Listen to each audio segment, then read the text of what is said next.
Morty, c'est un plaisir de t'avoir ici. C'est un plaisir également. Merci de m'accueillir. 2,5 millions à 19 ans, je pense qu'on a beaucoup de value à partager. Je te laisse te présenter pour que tout le monde connaisse un peu mieux ton histoire avant qu'on envoie pas mal de valeur. Avec plaisir. Moi, c'est Morty. Maintenant, j'ai 20 ans. Ça fait 3 ans maintenant que je suis dans l'e-commerce déjà. Je me suis expatrié à Dubaï il y a 19 ans. Et maintenant, je commence à voyager un petit peu partout dans le monde pour découvrir le monde après avoir lock-in pendant 2 ans de charbon très sévère. Ok, un peu de plaisir après 2 ans de C'est lock-in. Là, j'ai vu que tu étais à Koh Samui du coup. Koh Samui, magnifique Ouais, villa. j'ai vu la villa, elle était Incroyable. incroyable sur les réseaux. Incroyable. Ça J'ai fait, vu, ça j'ai fait vu. du bien. Et maintenant, on retourne lock-in pour préparer le Q4 déjà. Excellent. Ouais, non, franchement, je suis vraiment content de t'avoir. Tu as fait du très beau chiffre d'affaires, de la bonne marge parce on discute pas mal Ouais. ensemble. C'est vraiment un beau business que tu as réussi à créer. Je pense que tu as pas mal de valeur à partager. Et en plus, tu commences les réseaux. J'ai vu que tu as Ouais. lancé ta première vidéo sur YouTube. C'est ça. Première vidéo sur un format un peu produit. Et maintenant, on va balancer un peu plus de volume. Ouais. Et donc, voilà. Donc, tu vas commencer à documenter un peu l'aventure et tout. C'est ça. Super On cool. documente et on verra ce que ça donne. Super. Bon, de toute façon, je mettrai tous les vidéos en bio. On va faire comme ça. Je ferai un petit CTA à la fin. Mais là, on va parler de value. Là, j'ai envie qu'on échange un peu sur ton parcours et qu'on donne beaucoup aux personnes qui nous écoutent. Donc, pour les débutants qui veulent se lancer, mais surtout les personnes intermédiaires qui s'intéressent beaucoup à l'e-com et qui ont envie d'avoir quelques pépites par-ci par-là pour leur débloquer sur des situations. Ouais.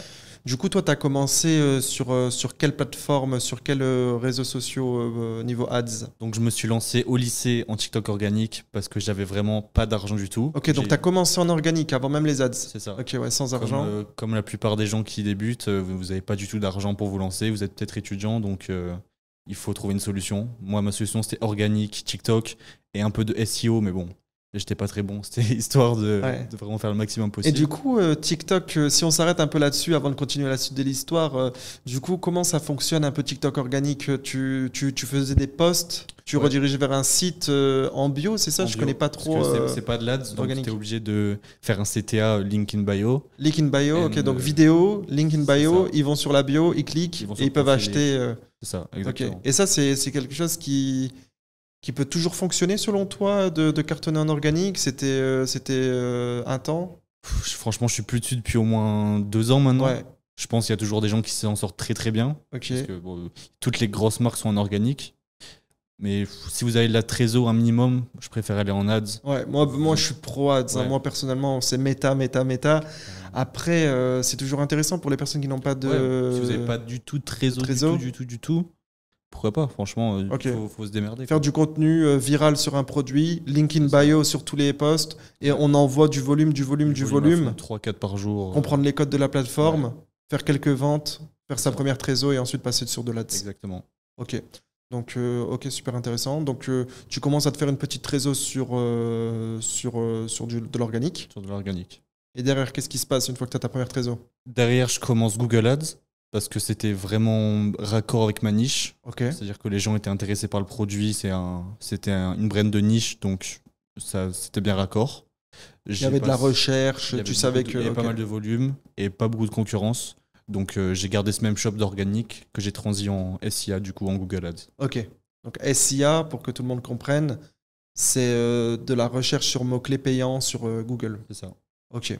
Donc là, tu commences à transitionner le même shop organique sur du SIA. Tu fais du shopping, tu fais le Google dans son entièreté, Ouais, je fais tout. de la Pimax et tout. Search, shopping. Pmax arrive un petit peu plus tard. Ok, Mais quand c'est sorti, j'ai commencé avec. ok, Et puis, ouais, branding classique pour récupérer les clients de TikTok, des trucs comme ça. ok. Et zéro SEO, vraiment. Si, un peu de SEO en parallèle, parce que j'ai commencé TikTok organique avec le SEO. Ok. Un tout petit peu plus tard, mais c'était en même temps, quasiment. Et là, du coup, tu fais ça sur le marché français dans un Uniquement. premier temps. Ok, ok, ok. Et là, ça prend direct, ça prend du temps. Organique, ça a pris beaucoup de temps. Ok. Et puis, une fois que le SEO était en place, j'avais des ventes récurrentes. Donc, je me suis dit, ça y est, maintenant que j'ai une petite réseau, il faut que je push ça avec le SIA, il n'y a pas le choix. Je ne vais pas rester à ce. C'est la suite logique, hein, souvent de ce que je comprends. Quand tu fais du SEO, le SIA, c'est la suite très logique. Surtout en ce moment où je vois que le SEO est vraiment en déclin complet. Ok. SIA, c'est non négociable. Ok, ok. Et là, du coup, ça prend, tu commences à faire ton Ouais. premier AKD rapidement, ça se passe ça. comment? C'est ça, les premiers 1000 euros par jour qui deviennent. J'étais complètement fou. Tu m'étonnes, on a Parce tous que eu ce Tu deviens sentiment-là. Ouais. d'étudiant à un cadet. Nous, on est dans notre sphère, donc on a l'impression que bon, forcément, un 4 day maintenant, c'est À chaque step, ça. voilà, on a des référentiels différents, mais un cadet au tout départ, ça peut être impressionnant. Ouais, Surtout que toi, si je me trompe pas, tu as toujours fait beaucoup de marge. Enfin, toujours on une en a bonne beaucoup marge. parlé pendant ton évolution, mais moi j'ai toujours vu des belles marges. Ouais. Dès le début, tu as réussi à dégager une belle marge. Tu as dû optimiser les choses. Bah alors l'optimisation est venue avec toi, on en parlera après. Ouais, on en parlera après. Mais en organique, franchement, à part ton coût produit, t'as pas plus de coûts que ça. Hein. Ouais. Ça, Mais sur le SIA, ça a directement bien pris. Toujours des bonnes marges en Google Ads. Ok, donc là tu commences à te faire un petit cash flow. Tu développes un petit peu aussi la partie SIA sur la France toujours. Toujours sur la France, j'ai mis beaucoup de temps à attaquer les nouveaux marchés par des barrières limitantes. Ouais, parce qu'on va y venir. Moi, une chose impressionnante que j'ai vue chez toi, c'est que tu as vite attaqué pas mal de marchés et tu as réussi à scale horizontalement ton site et ta niche. Ouais. Grâce à worldwide toi, finalement. Grâce à toi en partie, à votre agence Luma. Ouais, c'est vrai, mais avant ça même, tu étais déjà. Donc tu as attaqué quel autre marché? Tu as attaqué l'Italie? J'avais attaqué Allemagne, Italie et USA. USA. Tu avais aussi essayé d'autres marchés un peu moins. Mexique, okay. Qui était pour nous, pour le coup, un très gros marché, mais qu'on n'a pas pu. Vous n'avez pas craqué? On n'a pas exploité trop de complications sur le shipping, etc. Ouais. Ok, donc vraiment, c'est la France, l'Allemagne, les US et l'Italie que vous avez vraiment réussi à craquer et à faire des beaux chiffres. Et là, du coup, on parle de combien un petit peu une fois que vous êtes développé à l'international? Parce que finalement, tu as juste dupliqué bêtement. Dupliqué le shop, la même strat, SIA aussi. Tout pareil. Ok. Et là, du coup, ça t'a permis de monter à combien de dupliquer? Alors, du coup, on est sans méta.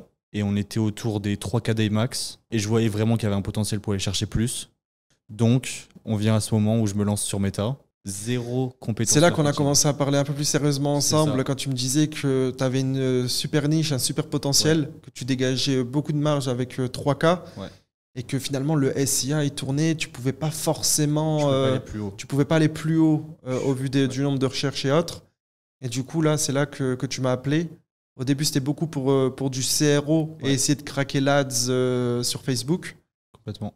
Et là, du coup, on a commencé à travailler ensemble, notamment sur le CRO. On a fait des belles choses. Fait beaucoup de choses, ouais. Du coup, on peut attaquer de la value directement, faire un focus sur ce moment-là. Ouais. Du coup, je me souviens quand on a travaillé ensemble, on avait fait tout un audit CRO. Et on a trouvé pas mal de choses à améliorer. Il y a eu des échecs, mais il y a aussi des belles réussites. Et pour moi, là où on a vraiment réussi à faire quelque chose de vraiment sympa, c'était au niveau du kart. Ouais. Est-ce que tu peux en dire plus? Je te laisse un peu voir, comme ça ils ont ton point de vue et tout sur ça. Alors, franchement, avec le travail qu'on a fait ensemble là-dessus, déjà, rien que j'ai vu l'AOV qui a pris $50, c'est-à-dire, c'était combien? 30%? Ouais. Plus 30% d'AOV juste avec quelques modifs. La marge qui a explosé, qui nous a franchement sauvés. Les upsells, etc., ça nous a sauvé le Q4, quoi. Ouais, dans les moments plus durs, quand les coûts augmentent et tout, faire de la marge, c'est essentiel. Ouais. Et on a réussi à faire un truc vraiment sympa. Très, très sympa, ouais. Du coup, si on rentre un peu en détail, la chose qu'on a implémentée qui a vraiment fait la différence, finalement, c'est les upsells dans le cart, ce qu'on appelle les bumps. Ouais. On a mis beaucoup de produits complémentaires dans le cart en pré-coché pour le coup, et on n'en a pas mis qu'un, on était monté à 4. Ouais. On avait même demandé au thème de modifier le code parce que c'était bloqué à 3. Et finalement, on a mis des produits extrêmement complémentaires et ça partait. Nécessaire. Limite nécessaire.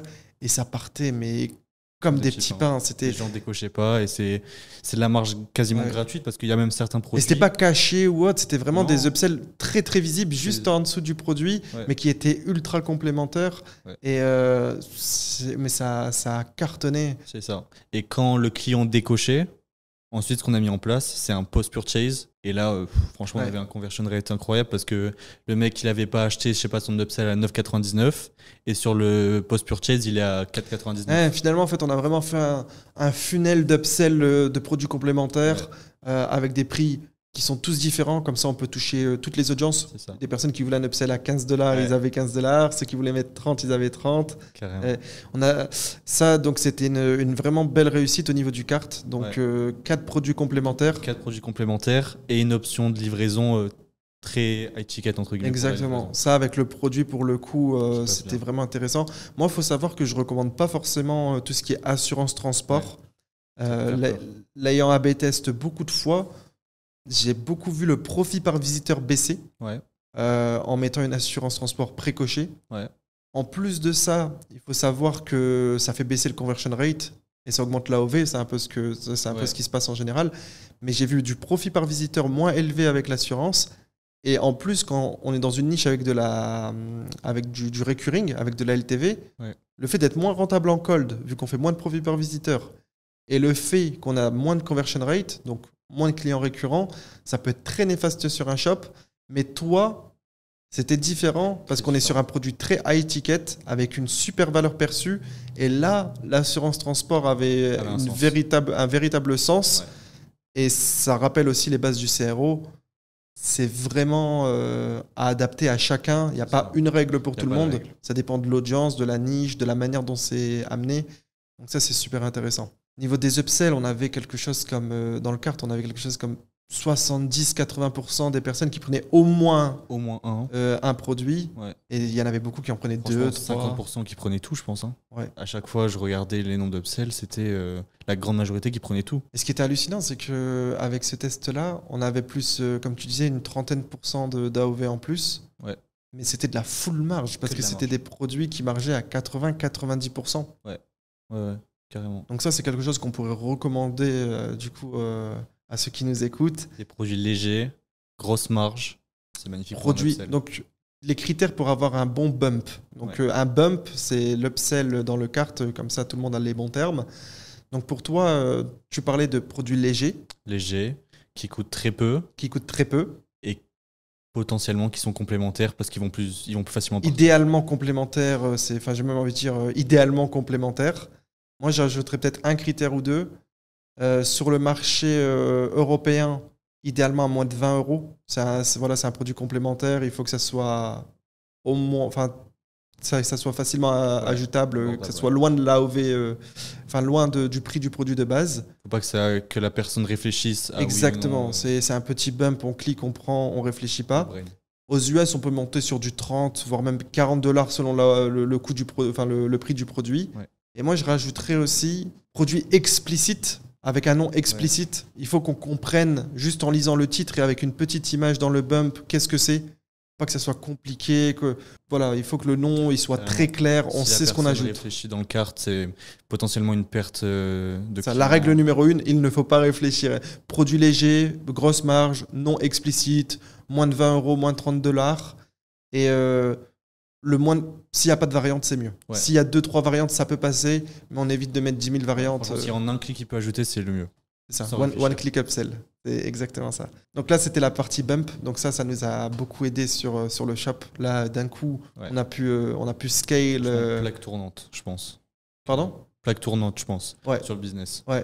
Le business était complètement différent. Ouais, bah ça c'est la magie du CRO. En fait, ça débloque directement des canaux, mais ça débloque aussi la plateforme principale. Là, c'était Google en l'occurrence. On a travaillé sur l'after purchase, on l'a amélioré, on a fait ça bien.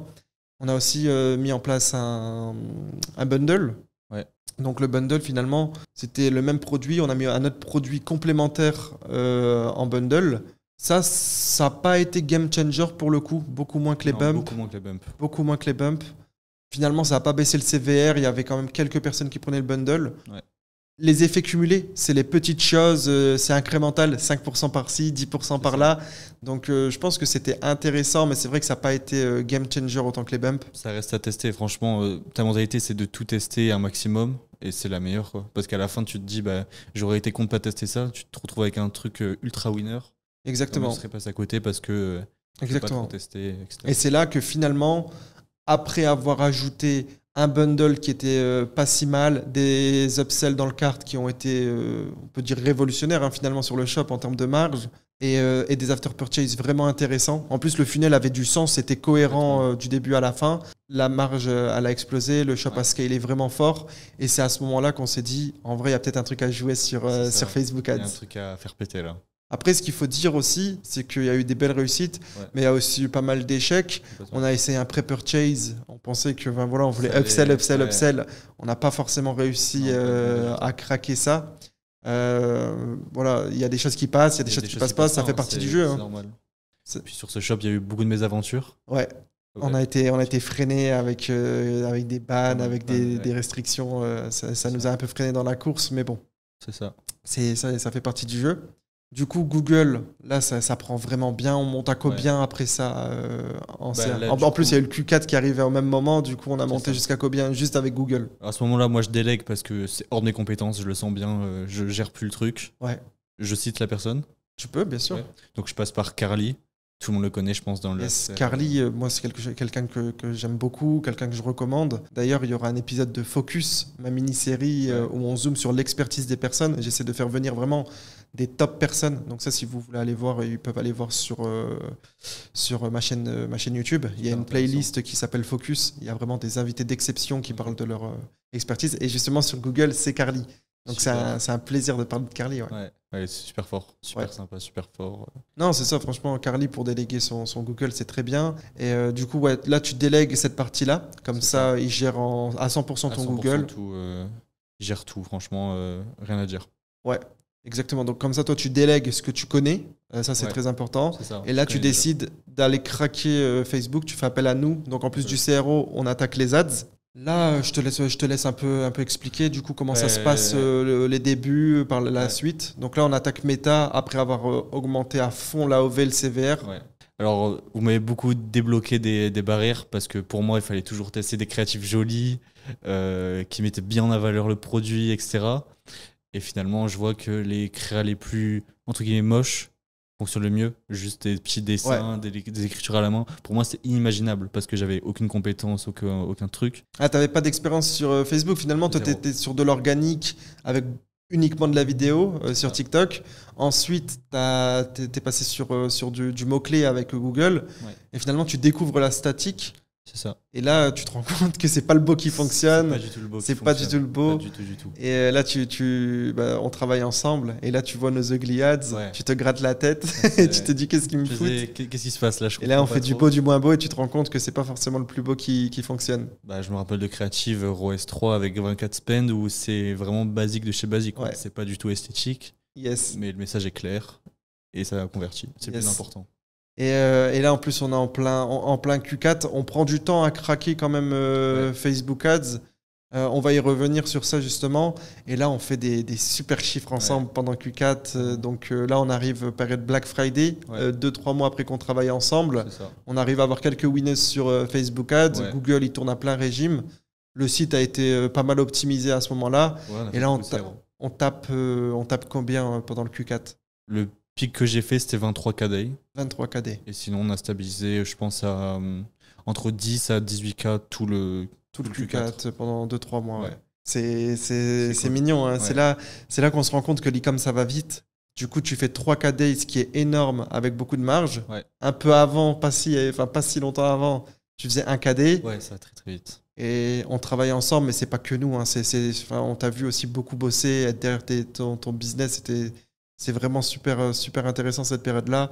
Et là, on arrive à monter de 1K, 3K, 10K. Je me souviens de notre 10K, tu te souviens? C'était magique. C'était incroyable. 10K et en plus, temps après, avec la bonne marge. C'était un vrai 10K. Hein. C'était un 10K. On était à combien de marge après TVA? 25, on était sur 20-25. 23-25, quelque chose. Ça, 20-25 après TVA, que ce soit en France, en Allemagne aussi, aux US. C'était incroyable. Très beau business qu'on arrive à faire ensemble. Et là, euphorie, on monte à 20-25 KD, 20-30% de marge après TVA. Avec du coup le premier million qui arrive à mes 19 ans, là j'étais comme un fou. Premier million. Le deuxième en plus, il arrive très très vite après. Sans que je le vois arriver. Quelques mois après. Hein, le premier million, c'est le plus dur, c'est ce qu'on dit. C'est ça. Mais un beau choc mental qui fait du bien. Ouais. Après, donc là, c'est l'euphorie, c'est super bien. On a eu du mal à craquer Facebook. On a eu quelques créa winners pendant le Q4, ce qui nous a permis de bien scaler. Qui ont tourné pas mal de temps, même après le Q4. Ouais. Mais on a eu du mal à vraiment explosé. Exactement. Après, il y a eu beaucoup malheureusement, dans la niche de. Problème. Après le Q4, on a galéré avec les problèmes d'ad account, les problèmes de restriction. Ouais. Même si on faisait du white hat, c'est vrai que Facebook, c'est des fois. Pour Facebook, parfois c'est tricky. Selon les produits, c'est vraiment compliqué à tourner. Donc là, il faut aussi le dire, hein, tu vois, faut pas parler que du positif, tu vois, on n'est pas là pour ça. Le but, c'est de donner de la value, des choses réalistes Ça, à notre audience. Là, on enchaîne après Q1, ban sur ban, restrictions. Les chiffres d'affaires qui descendent. Le chiffre d'affaires qui descend. Balle. Période compliquée aussi mentalement. On passe d'une euphorie à 20K day à des chiffres qui dégringolent. Complètement. Heureusement qu'on a Google. La diversification, c'est là qu'on s'en rend compte. 100%. C'est quand il arrive des couilles. Et là, finalement, on tourne bien sur Google. Enfin, on est bien plus haut que ce qu'on avait de base. Mais grâce au Q4, ça nous rapportait du profil et du trafic. C'est ça. Là, on se rend compte que c'est beaucoup moins ragoûtant qu'il y a quelques mois. Là, on cherche des solutions de unban. On se fait unban, on se fait reban quelques semaines plus tard. C'est un terrain glissant. Ouais. C'est un produit qui est pas qui est tout à fait qui est white, qui est tout à fait bien, mais Facebook, des fois avec l'algo, il y a des subtilités qui fait que ce produit-là, il peut être classifié grey. On n'arrive pas à trouver le juste milieu entre les ads, qu'est-ce qu'on peut faire passer, qu'est-ce qu'on peut pas faire passer. Donc la période difficile. Ouais, c'était franchement très frustrant parce qu'on sentait qu'il y avait un truc à faire péter, mais on se prenait des barrières dans la tête sans arrêt. Après, même si on a réussi à craquer des belles choses en Q4, on se rend compte aussi, en termes de coût d'opportunité, ça valait pas le coup. C'était peut-être pas le meilleur produit pour Facebook. Parce que même si on a eu des réussites, on a eu beaucoup de mal à le faire réussir. Ça, faut le dire aussi. Hein. On n'a pas fait 23 KD facilement. Non, pas facile du tout. On envoyait des créas tous les jours. On parle d'un AOV super élevé. Donc, panier moyen, après upsell et tout, on était à 230, 250 dollars. Sur Facebook, c'est pas évident parce que quand on teste un produit à 50 dollars et quand on teste un produit à 250 dollars, les coûts du testing ne sont pas les mêmes. C'est ça qui a posé problème aussi. Chercher la bonne stratégie pour le testing. Ça a été compliqué. Là, moi personnellement, je suis un grand fan de l'IBO. Tester IBO, un ad set, une créa, faire beaucoup de volume et scaler en CBO et en ABO d'ailleurs. D'ailleurs, ça, l'épisode de Focus avec Givenchy. Magnifique. Je redirige beaucoup vers Focus parce que c'est vraiment le format full value sur ma chaîne que j'essaie d'amener. Mais du coup, ceux qui sont intéressés par le media buying et le surf scaling, ils pourront se référer à cette vidéo après celle-ci. Mais avec toi, ce que je t'ai proposé, c'était de plutôt tester en CBO. Parce qu'on ne pouvait pas se permettre de dépenser une fois l'AOV pour chaque testing de créa, surtout sur de la statique. C'était irréalisable. Surtout sur du gros volume, c'était compliqué. Surtout qu'on était en période de testing, de craquer le produit et pas forcément. On connaît le produit, on connaît nos formats, on connaît nos angles. Du coup, on teste en CBO. On parle beaucoup de media buying à ce moment-là. C'est vrai que toi, c'était assez nouveau. Du coup, tu découvres les CPM, les CTR, les CPC. Analyser les data. Quand tu connais pas, tu prends tu viens de Google, de bien temps sûr. Pour rien. Donc, moi, ça me prenait beaucoup de temps, pas ma main compétence. Et du coup, même si on fait des belles choses, on se le dit à un moment donné, en termes de coût d'opportunité, c'est peut-être pas le produit le plus facile entre les bans sur Facebook, les restrictions, les pubs qui sautent, l'AOV qui est comme 250 d'AOV, et tout le monde, c'est pas évident pour tout le monde de tourner sur ça sur Facebook. Et on se rend compte que ça serait peut-être mieux de focus Google, mais d'essayer Facebook avec d'autres produits. Complètement. Donc, parce que même si on arrivait à craquer, il y avait la pression d'avoir les bans, les restrictions. Je me souviens, je sais pas si tu te rappelles, on avait une ads qui cartonnait. C'était du ROAS 4 à 200-300 de spend. Elle se fait sauter. On la relance, elle marche. Une semaine plus tard, elle se refait sauter. On faisait que de la faire on-ban. On utilisait un service d'on-ban un peu pour voir ce que ça donne. Ça marche, ça remarche plus au bout de 2 semaines. C'était vraiment frustrant. Trop de perte de temps. Et même si on arrivait à craquer, franchement, le plafond de verre allait être trop bas. On n'allait pas faire 1 million day. Et là aussi, il faut se le dire, c'est que tu commences à faire du search, ensuite du Facebook. Mais voilà, les chiffres vont vite, tu fais de la super marge. Et là, on ne se rend pas compte, mais en 6-8 mois, tu passes de quelqu'un qui fait des beaux petits chiffres à ton échelle à quelqu'un qui a 19 ans, qui fait 1 million, puis 1,5 million, puis 2 millions de chiffre d'affaires très vite. Et là, je pense aussi, et d'ailleurs, je vais te laisser la parole sur ça, ça m'intéresse et ça intéresse tout le monde. il y a aussi la notion de coût d'opportunité. Tu n'es plus la même personne. Concrètement, tu passes d'un gars qui veut faire ses premiers euros à quelqu'un qui a fait beaucoup de marge, qui a fait des millions. Là, le coût d'opportunité, tu te dis, j'ai de la trésorerie, je suis prêt à tester des nouveaux produits, j'ai envie d'avoir une vision beaucoup plus long terme. Et donc là, tu commences à abandonner sur Facebook Ads ton produit de base. Tu le tournes en automatique sur Google de manière déléguée avec Carly. Là, c'est quoi un peu ta vision? C'est pourquoi tu n'as pas voulu double down sur ce produit? Qu'est-ce qui s'est passé pour la suite? Ben là, je sentais que je passais bien trop de temps pour les résultats qui arrivaient. Donc, comme tu as dit, tu n'es plus la même personne. Donc, tu commences à value ton temps. Tu as un nouveau levier, ton cash. Ton cash, qui est important. Et tu te rends compte que même avec ton cash, c'est pas avec cette brain qui va te faire devenir milliardaire. Donc, milliardaire, t'es ambitieux. Ouais, moi, c'est mon but. Hein. Ah ouais, c'est ton but. Ok. Moi, c'est vrai que j'ai pas la quête du milliard. Ouais. Moi, c'est faire un bon business vraiment stable, qui fait des millions. Moi, je suis passionné d'e-com, donc bien évidemment tout le temps autour de l'e-com. Mais toi, du coup, c'est le milliard. Ouais, le milliard. Ok. Donc là, deux objectifs 1 million day et le milliard. Le milliard de CA. Non, à moi, être milliardaire. Ok, ambitieux. Ouais. C'est bien, c'est excellent. Du coup, là, tu t'es dit, ok, moi, j'ai des objectifs qui sont les miens. Ouais. Ils peuvent paraître irréalistes, mais moi, j'ai envie de faire mon milliard de profit. Là, tu t'es dit, ok, j'ai un peu de levier. 1 milliard, c'est un gros goal. C'est pas avec ça que je vais réussir.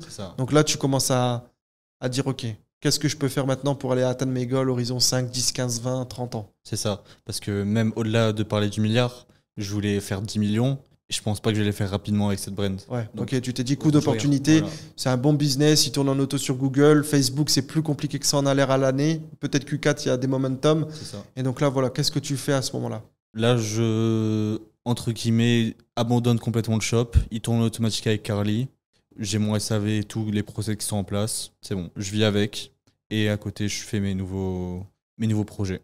Ok. En e-com toujours évidemment. Ok, donc super. Ça m'intéresse de directement embrayer sur tes nouveaux projets. Du coup, comment tu as fait tes premiers dizaines, même centaines de milliers d'euros de profit?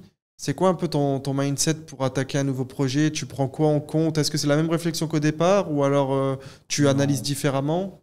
Comment tu choisis ton projet? Alors déjà, maintenant, j'ai eu le petit déclic de la revente. Pour moi, je voulais une brand que potentiellement je pouvais revendre à 8 digits, 9 digits. Ok, donc ça faisait partie comparé au départ, tu as l'exit en tête. Ouais, l'exit en tête. Qui, pour moi, quand je me suis lancé, évidemment, n'existait pas. Je ne connaissais même pas l'existence d'un exit. Forcément. Et de toute façon, tu n'as pas les compétences au début pour tout préparer, que ça soit marketingment parlant, mais aussi comptablement parlant, et aussi exit, voilà, pour moi, il faut penser day one à l'exit quand tu crées une brand. En fait, les critères sont différents, le mindset est différent, tout est différent lorsque tu veux exit, et il faut de la trésorerie pour pouvoir faire un super projet. Donc là, la grosse différence, le gros switch mental, c'est que là, sur le nouveau projet, tu as de la trésor, tu réfléchis plus uniquement cash flow, tu es à Dubaï, tu as de l'argent de côté, donc là, tu prends un peu de recul. Exit, ok, en tête. C'était en tête. Dès que je lance un projet, je veux que ça soit exitable. Ok, super intéressant. Ouais. Ensuite, quand je me suis lancé en organique, moi, j'avais aucune idée des marges, etc. J'ai lancé le produit, j'ai vu qu'il y avait une marge, ok, mais jamais j'ai calculé ROS break-even, etc. Là, c'était la base, maximum, 1.4, plus c'est petit, mieux c'est, évidemment. Ouais. Et toi, voilà, au début, tu lances, tu veux juste faire un peu de cash flow, t'es pas en mode je veux faire beaucoup de marge, je veux avoir le business parfait. Au début, tu veux faire ton cash, quoi. C'est tout à fait normal. Le business, être libre et faire du cash. De toute façon, à trop avoir de critères et ne pas se lancer au début. Au début, moi, ce que je conseille, c'est beaucoup d'actions, pas tellement d'optimisation. Et au fil de l'eau, tu découvres le business, tu optimises. Si tu arrives à faire un peu d'argent, tu prends des calls, tu prends des consultings, tu travailles avec des agences qui maîtrisent, tu apprends d'eux, et après, tu vois où ça te mène. Très important de ne pas être radin pour se former et recruter des bonnes personnes. Moi, perso, j'ai dépensé des milliers, mais peut-être des dizaines de milliers d'euros maintenant de coaching, formation, call. Moi, je prends beaucoup de call US et tout, Founder d'Obvi, des formations, Sean et Spencer aussi qui sont très bons qui sont beaucoup présents sur Twitter. J'hésite pas à me former, t'as raison, à tous les niveaux. Trop important. Il y a toujours des trucs qu'on connaît pas et des barrières limitantes qu'on a avec un call qui peut être débloqué carrément. comme ça. Et ça change peut-être ta vie. Le ROI enfin, le risk-reward entre se faire, entre guillemets, scammer. Après, si tu cherches bien, en plus, c'est dur de se faire scammer sur. Enfin, tu regardes le track record de la personne. Le ROI est énorme sur des calls one-one quand tu sais ce que tu as besoin. Faut pas aller en mode qu'est-ce que je fais? Complètement, Ok. ouais. Donc, si on repart sur la suite, du coup, projet exitable. Ouais. Connaître un peu mieux les KPI que tu vises. Donc, tu parlais de ROAS break-even. Ouais. T'as d'autres critères? Qu'est-ce qui fait que tu te lances sur un business maintenant? Beaucoup de gens ont l'AOV en critères. Moi, ça m'intéressait pas forcément. Ouais, je suis d'accord. Tant que mon ROAS break-even est correct, ma marge est correcte, 100%. je lance. J'ai pas beaucoup de critères, franchement. Et donc, ton critère, c'est exidable. Ouais. Donc, forcément, tout ce qui va avec. Hein, donc, pour les personnes qui connaissent un peu moins, tu veux peut-être, enfin, pas forcément, mais potentiellement de la LTV, du recurring. Ouais, c'est le top, ça. Donc, soit un produit recurring, mais aussi une niche potentiellement pour pouvoir avoir un super mail marketing, pas dépendre que d'un canal d'acquisition, un large TAM. Donc, le total addressable market, finalement, c'est la taille de l'audience. J'imagine que tu veux pas être trop niché. Non. Tu veux quelque chose de grand au vu de tes ambitions. Complètement. Donc, large audience, ROAS break-even en dessous de 1,4 après VAT. Peut-être focus US directement. J'ai fait les deux. Les tarifs qui sont arrivés m'ont fait changer d'avis. Donc là, maintenant, les tarifs, ils ont fait mal à beaucoup de personnes. Ouais. Donc, pour l'instant, tu te concentres sur la France. En attendant que les tarifs se règlent. C'est ça. Franchement, je suis même plus la situation pour l'instant, pour être honnête. C'est flou pour tout le monde. Hein. Ouais, c'est ça. Ouais. Ça reste flou pour tout le monde pour l'instant. Nous, on est sur les US. On a eu des shops qui ont pris méga cher. Mais par contre, on a un shop, là, on a scalé à 30 KD en 2 semaines. Enfin, un truc de fou. Vous faites des trucs avec Loomas et... Je vois les dashboards, ça va être zéro. Souvent, quand on arrive... après, on peut jamais garantir des résultats, mais souvent, quand on arrive sur un shop, les premières semaines, ça explose. Après, on essaie de maintenir et de craquer petit à petit. Mais ouais, là, on travaille avec un excellent partenaire. On a fait 30 KD pendant le tarif, là, actuellement, en 2 semaines. Et j'ai après, voilà, c'est un produit extra léger, un produit qui n'est pas trop impacté par les tarifs. Ouais. Mais j'ai l'impression que les tarifs, il y a quelque chose de positif aussi. Par exemple, Temu n'est plus du tout sur le marché US actuellement. J'ai l'impression que les CPM sont beaucoup plus intéressants. Donc, il y a aussi des opportunités via le tarif qu'on s'y attend pas du tout. Mais au global, ça reste extrêmement compliqué pour tout le monde. Hein, ouais. Ça dépend de comment tu veux prendre la news. C'est un peu comme il dit Alex Shane. La TVA, c'est une bonne nouvelle. Ouais, c'est vrai que dans chaque difficulté, il y a des opportunités, exactement. Tu prends du bon pied et tu as toujours une bonne... Toi, typiquement, tu as quitté un peu le marché US, ce qui laisse la place à d'autres personnes comme nous qui font 30 KD en 2 semaines. Et on n'a pas morti en concurrence, ça nous va bien, bien sûr. Ouais. Non, mais super intéressant. Du coup, marché français. Ouais. Et là, du coup, tu fais quoi? Tu te concentres sur un produit et t'investis beaucoup. Est-ce que tu lances beaucoup de produits pour trouver un product market fit? Comment tu J'ai tenté la strat du entre guillemets mass testing. Ça n'a pas bien fonctionné pour moi. Ça me plaisait pas. En fait, il faut que je fasse quelque chose qui me plaise. 100%. Parce que sinon, tu mets pas 100% de ton énergie. Tu as en tête que potentiellement ça va pas marcher. Donc déjà de base 100% ça va pas marcher. Ouais. S'il y a une possibilité que ça marche pas, faut pas y aller. Je pense. 100%. Donc faut faire un business qui nous plaît dans le sens où l'e-commerce est super large. Entre les niches, les stratégies, que ça soit lancer beaucoup de produits, que ça soit créer une brand, que ça soit se focus à fond sur les créatives et le CRO dans un marché, ou justement de faire un empire mondial avec un scaling horizontal sur tous les marchés. Il faut faire ce qui nous parle le plus. Ouais. Après, des fois, il faut savoir aller là où ça nous plaît le moins. Mais si le ROS d'aller là-bas est mieux, on y va, évidemment. Le ROI est bon, il faut y aller. ROI, pardon. Le ROAS, là, t'es matrixé. Je sens que tu lances des ads chaque jour. Excellent. C'est cool. Du coup, là, lancement de Brain. Ouais, franchement, on est entrepreneur, c'est pour faire ce qui nous plaît. Donc là, je retourne sur ce qui me plaît, faire un truc solide et que ça marche, quoi. Il n'y a pas d'autre solution que ça marche pas. Donc là, tu prépares, tu as trouvé un produit qui répond à tes quelques critères. C'est ça. Et là, tu vas envoyer vraiment du lourd parce que tu es sûr de ce que tu lances. C'est ça. On a tout bien préparé, tout est carré. Et maintenant, on envoie la patate. Ok.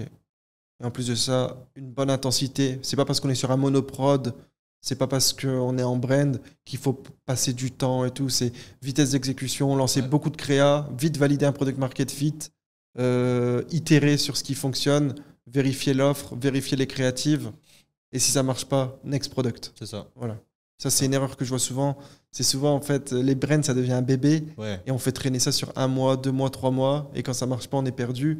complètement. On peut lancer un produit proprement, mais il faut pas oublier que faut quand même garder cette exécution et cette vitesse d'exécution Bien sûr, toujours en tête. toujours. Sinon, tu deviens lent et tu te fais rattraper par le temps et par les concurrents. C'est ça. Et en plus, une année, ça passe vite. 2-3 mois sur un lancement, Ouais. tu te fais le 2 fois dans l'année. 6 mois, tu fais 0 de profit. Pour un entrepreneur qui veut faire 1 milliard, fait mal. ça sonne pas bien. Ouais, Ça pas sonne du pas tout. bien. Ok. Ça fait mal, ouais. Ok. Et là, pour l'instant, là, full focus e-com. Là, tu as ta brand, Ouais, tu veux te 100%. focus uniquement sur l'e-com. J'ai pas d'autres idées de business pour l'instant. Il n'y a rien qui me passionne autre que l'e-com. Je suis vraiment amoureux de l'e-com. Ouais. The one thing, de toute façon, c'est bien de se focus sur une seule chose, selon moi. C'est ça. Et même sur la création de content que je lance maintenant, ma vision pour plus tard, ça va être de l'e-com. Ok, Donc, ok, ok. voilà. Ben justement, ta création de contenu, c'est quoi un peu le. Il y a un but derrière, c'est juste pour le kiff, pour partager, pour réseauter. Pour l'instant, 100% kiff. Le réseau a été un gros facteur de lancement parce que j'ai vu que rien qu'en tweetant, en racontant mon parcours, il y avait Ouais. des grosses personnes que je pouvais rencontrer, des grosses opportunités. Ouais. Donc ça viendra naturellement avec YouTube également. Ok, ok. Donc là, pour l'instant, c'est du 100% kiff. T'aimes bien faire du contenu? J'adore. Ok. Je kiffe. Il y en a beaucoup qui n'aiment pas, hein, finalement, Ouais. se filmer, etc. Ah, j'ai l'impression que je peux faire n'importe quoi. Ouais. Je suis libre de faire ce que je veux et je le poste. Si ça leur plaît pas, ça leur C'est plaît important. pas, Tous ceux qui n'aiment pas le contenu, je les vois faire 2-3 vidéos et arrêter. Ouais. Ce que je comprends tout à fait, tu vois. Ouais, faut aimer. Si t'aimes Ouais. pas, tu te forces pas parce que ça va pas bien rendre, je pense. Et moi, il faut savoir que je suis pas un grand fan de faire du contenu. Pourtant, en ce moment, je bombarde Ouais, pas tu mal. bombardes en ce moment. Mais en fait, quand je dis faire du contenu, c'est par exemple, moi, faire des vlogs, parler de ma vie, faire des snaps à la. Enfin, moi, j'ai ni Ouais, snap. Moi, de base, il faut savoir que j'ai pas de réseau. Mes seuls réseaux, c'est pour l'e-com. Ouais. Je suis pas très connecté. Mais par contre, l'endroit ce que j'adore faire en contenu, donc en fait, tout ce qui est lifestyle, ça me plaît pas du tout, ça me correspond pas. Ouais. Par contre, moi, ce que j'adore, c'est de faire du contenu value. Donc, soit des petits looms qui me prennent vraiment pas beaucoup de temps. Je parle des sujets que je fais au quotidien. Bah, en fait, j'adore parce que ça me fait connecter avec des super personnes. J'ai des messages de personnes qui font littéralement des millions, qui sont devenus mon réseau finalement, avec qui je travaille, etc. par la suite. Et voilà, partager de la value, ça me fait connecter avec des super personnes. Honnêtement, j'aime bien aussi aider les débutants. Ça me fait kiffer d'avoir des messages, merci et tout, enfin des MP. Ça, c'est un peu le côté hors business. Savoir que j'aide un petit peu à ma propre échelle. Moi, personnellement, Trop ça bien. me fait trop plaisir. Ouais. Et les podcasts aussi, ça, c'est un format qui me fait énormément kiffer. Ouais. Comme tu as vu la petite intro, et C'est après, ça. boum, on Donc, parle un ça- peu de ça value. bombarde. Et en fait, ça me permet de voir les gens IRL un petit peu quand ils passent sur Bangkok, quand moi je passe en France ou à Dubaï. J'ai pas fait Dubaï d'ailleurs. Quand j'y vais, je te Ouais, ferai signe. avec On va en plaisir. parler un peu après, Ouais. ça m'intéresse. Vas-y, avec plaisir. Mais ouais, c'est connecter avec des gens, parler de sujets super intéressants. Et moi, franchement, à chaque fin de podcast, finalement, je rediscute avec la personne et je dis ouais, t'as lancé Taboola, t'as lancé Applovin, explique-moi un peu plus. Et finalement, même moi, j'ai de la value dans mes propres podcasts. Quoi. Carrément. C'est super intéressant. Tu donnes, donc tu reçois. Hein. Ça marche Ouais, comme c'est ça. Et c'est pour ça que ce format-là, il me prend pas beaucoup de temps, il me fait kiffer. Je connecte avec les personnes que j'aime beaucoup. Je fais que du contenu avec les personnes que j'apprécie. Et moi, c'est un peu mon point de vue Ouais, c'est trop bien. sur le content. Ouais.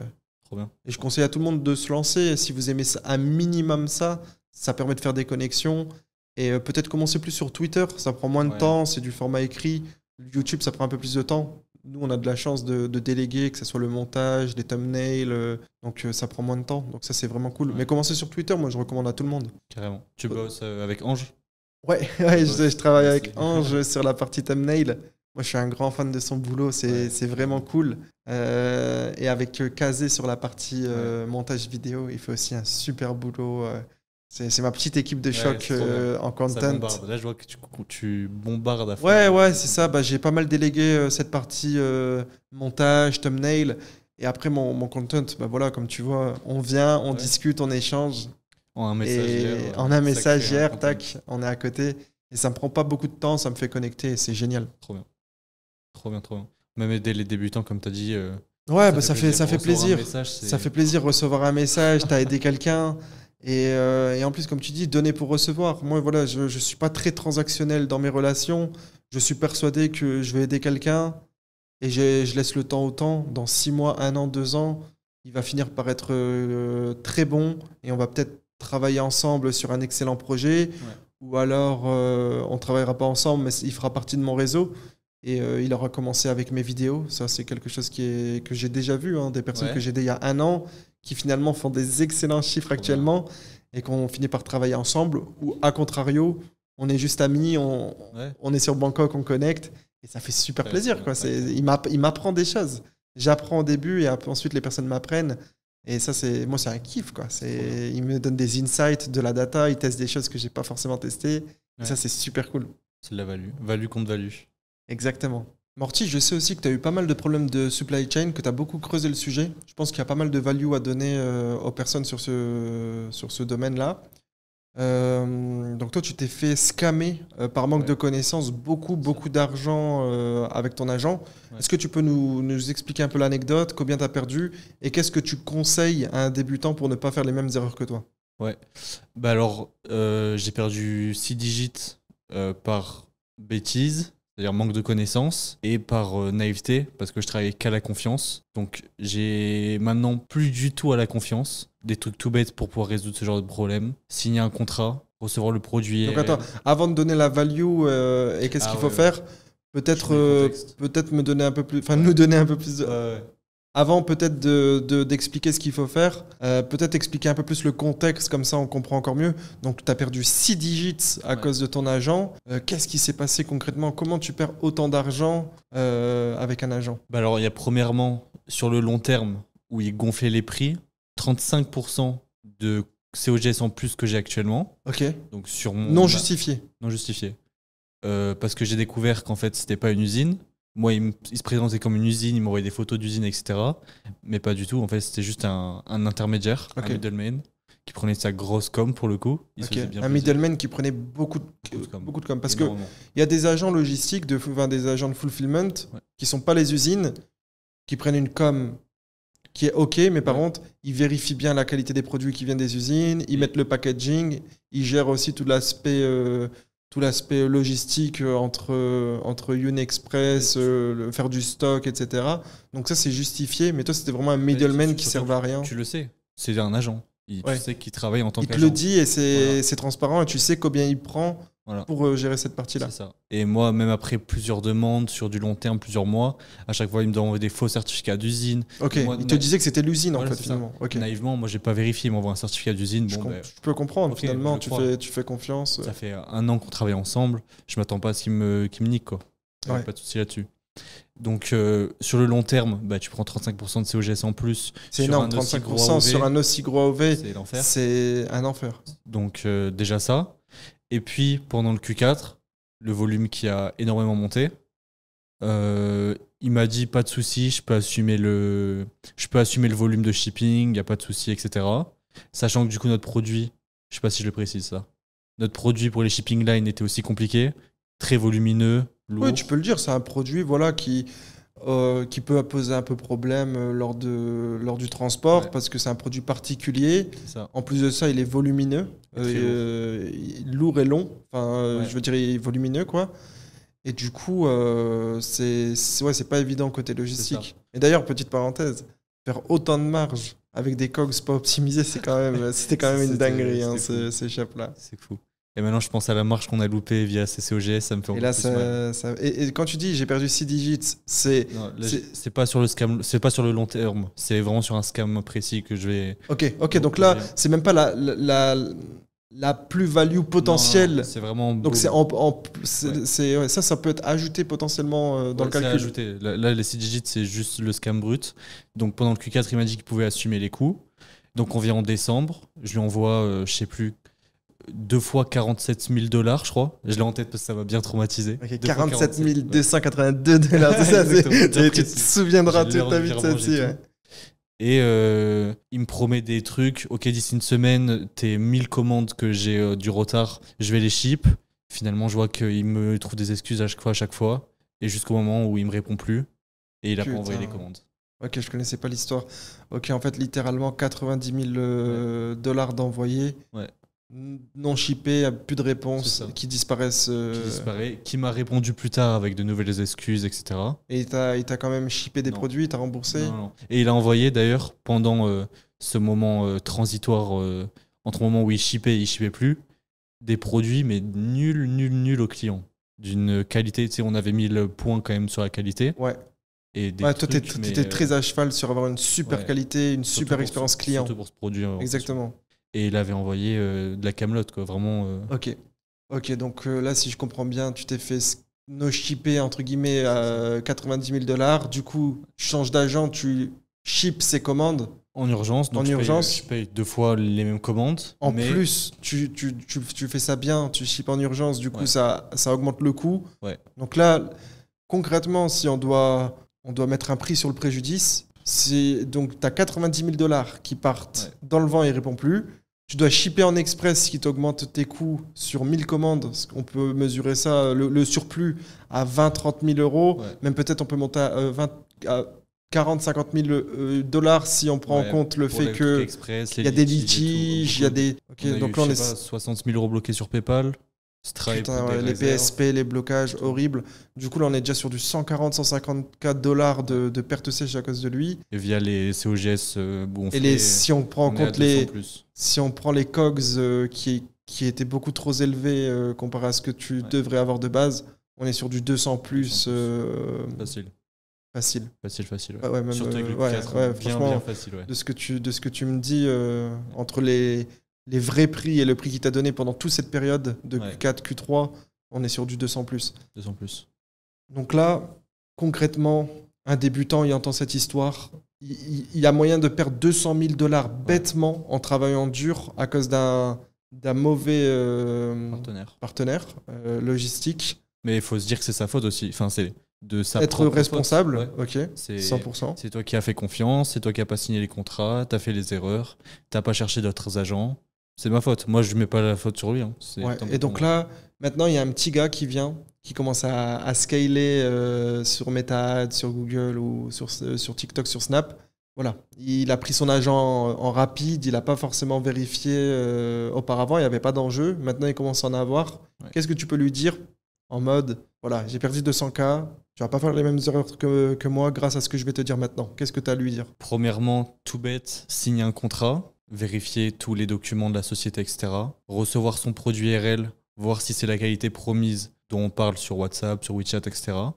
Contacter plusieurs suppliers, parce que tant bien les prix, Très important. tant bien tu penses que ton Benchmark avec plein de suppliers. Toi, finalement, tu as été avec un gars, tu l'as trust. trust pendant Alors un an. que le premier réflexe à avoir, c'est demander le prix à 5 agents. Et là, tu dis, oula, c'est 30% plus élevé, c'est bizarre. Mais je pensais qu'il y avait même que les autres agents voulaient me scam, tellement que c'était irréaliste par rapport à. Si je dis pas de bêtises, il te disait même qu'il y avait l'exclusivité sur le produit. Ouais. Donc, c'est pour ça que tu as fait confiance C'est ça. aveuglément. Il te disait que le produit n'existe pas ailleurs avec cette qualité. C'est ça. Tu as un peu mis des C'était étoiles dans le les yeux. C'était ça, la seule usine de Chine qui faisait cette qualité. Ouais. Moi, j'étais naïf. Hein. Ouais, mais c'est bien de l'avouer. Ouais. Et c'est bien d'avoir le recul pour ne plus l'être Ouais. plus tard. Donc, benchmark les prix avec plusieurs agents. Ouais. 1688. C'est un peu chiant à prendre en main, mais Est-ce que tu peux expliquer qu'est-ce que c'est que 1688? 1688, c'est le catalogue chinois. En gros, c'est le AliExpress des fournisseurs, quoi. Enfin, le Alibaba. 1688.com, c'est un site .com. internet. .com. Ok. C'est le Alibaba, mais pour la Chine, où tu as vraiment les prix. Normalement, c'est les Chinois qui se parlent entre eux, quoi. C'est On ça. n'est pas vraiment censé avoir accès au site, Ok. j'imagine. Donc AliExpress, c'est bien, mais s'ils peuvent directement aller sur du AliExpress, du Alibaba, Ouais. au moins pour benchmark les prix usine. Ouais. Après, ça peut arriver que le prix est un peu plus élevé si tu as un agent de fulfillment qui s'occupe de faire les stocks, de vérifier la qualité et autres. Mais on n'est pas très loin. Voilà, on sait que c'est le coût produit. Ensuite, tu t'es un peu renseigné sur tout ce qui est shipping line. Ouais, complètement. Entre la durée qui peut être optimisée, trouver le juste milieu. Trouver le juste milieu entre durée de shipping et prix de shipping, c'est quand même important. parce Ça, que il y a si tu fais un plusieurs shipping shipping lines. Unexpress, HH, et il y en a, enfin, voilà, Il y en a CNE, il me semble, il y en a plein d'autres. Et il y a aussi des shipping lines spéciales selon les produits. Ouais. Cosmétiques, produits électroniques, tout ça, c'est bien de connaître. Parce que lorsqu'on connaît, on ne peut pas se faire avoir. Donc, D'accord. au moins avoir les basiques. Complètement. Et bien vérifier si l'agent choisit la shipping line qui correspond le plus à nos attentes business, que ce soit en durée de shipping, en pricing, vérifier avec lui. 100%. Et négocier, pas oublier de négocier tous les X temps, avoir une bonne relation avec son fournisseur. Moi, je ne suis pas le plus grand expert en supply, mais il me semble qu'il y a des agents qui ont des avantages avec certaines shipping lines. Et du coup, ils les privilégient pour eux faire du profit parce qu'ils ont des partenariats, ils font de la marge. Et ce n'est pas forcément la line la plus intéressante pour le client. Donc, eux, en fait, ils vont vers leur partenaire alors qu'il y a une autre shipping line qui peut être mieux pour toi, owner du shop. Et ça, il faut voir avec l'agent et être transparent, quoi. Bah, je pense que ça, Alex Shane, c'est son domaine. Ouais, exactement. Son big domaine. Alex Shane qui gère très bien la supply avec Infinite Fulfillment et Matteo, il me semble, qui est le COO. Enfin, j'ai pas les termes exacts, mais voilà, c'est ceux qui s'occupent de ça, qui sont très bons, qui peuvent. On peut aller check sur YouTube, sur Twitter. Ils font du très bon contenu là-dessus, c'est clair. Carrément. Et du coup, est-ce que tu as d'autres choses en supply que tu peux apporter? Donc benchmark, pas faire confiance, signer des contrats, vérifier les papiers et la véracité de ce que dit la personne. Complètement. Recevoir son prod, checker la qualité. Et moi, je dirais peut-être d'avoir un système qui fait que le SAV te remonte les informations lorsqu'il y a des photos produits, voir si la qualité est toujours la bonne.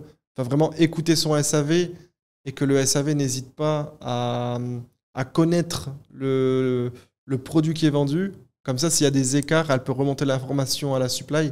Parce que j'ai déjà eu beaucoup d'histoires où tu reçois le produit, il est bien, mais finalement le produit n'est pas si bien. Et ça, c'est le SAV qui remonte l'info. Mais il faut que le SAV est au courant déjà de la qualité initiale. Bien sûr. Donc, faire des petites commandes régulièrement sur son site en anonyme. Différentes adresses. Ouais, ça peut être un bon tips aussi. La qualité de ton client, pas de la qualité que ton fournisseur veut t'envoyer. Ouais, carrément, ça c'est un bon tips, vérifier de temps en temps par soi-même. Idéalement, en plus, quand tu as un produit qui est utile, au moins tu le reçois, t'es content. T'es content. Ça c'est cool. Non, ça c'est un bon tips, commander de manière anonyme, vérifier si il respecte tout au long de l'aventure le service. Vérifier aussi un peu peut-être les durées de shipping. Ça, des fois, il y a des écarts. Il y a moyen d'optimiser, notamment au niveau du fulfillment, etc. Donc, ça, c'est important. Beaucoup d'agents promettent des délais de shipping qu'ils ne respectent pas. Ou alors, ils parlent en business day. Mais pour nous, business day, on s'en fout, quoi. Pour le client. Ouais, des fois, ça peut être un peu flou quand tu connais pas encore bien. On te parle en business day, mais on te le dit pas. Enfin, tu comprends pas trop ce que ça veut dire. Et eux, voilà, ça va être ship en 7-10 jours, entre parenthèses, business day. Donc, bien vérifier tout ça. Et moi, ce que je conseille, c'est vraiment de mettre en connexion l'agent et le SAV et de ne pas hésiter à dire au SAV, voilà, dès qu'il y a des écarts sur la durée de shipping, dès qu'il y a des écarts sur la qualité, notifier et bien faire comprendre à l'agent que c'est pas qu'une simple personne du SAV, c'est un quality control et qu'il faut l'écouter elle. Tu lui mets la casquette de quality control et elle a de la voix, elle a de la parole, tu vois. Donc moi j'aime bien fonctionner comme ça.